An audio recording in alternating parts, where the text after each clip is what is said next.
حدیث پاک سنیں گے آپ کی طبیعت بڑی ٹھنڈی ہوگی۔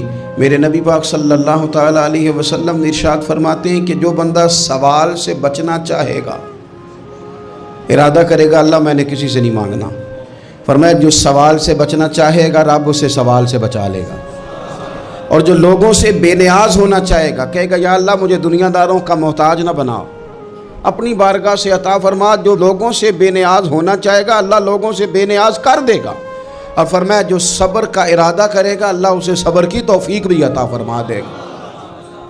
ارادہ تو کرے، پروگرام تو بنائے، توفیق تو اللہ دے گا۔ جو صبر کا ارادہ کرے گا اللہ صبر کی توفیق بھی عطا کر دے گا۔ اور حضور صلی اللہ تعالیٰ علیہ وسلم فرمانے لگے یاد رکھو کسی بندے کو جو بہترین تحفہ دیا گیا ہے نا، اگر کسی کو کوئی بہترین عطیہ ملا ہے تو پھر اللہ تعالیٰ نے اسے صبر عطا فرمایا ہے۔ یہ بہترین تحفہ ہے، اس سے زندگی سنور جاتی ہے، اس سے انسان باوقار اور مطمئن ہو جاتا ہے۔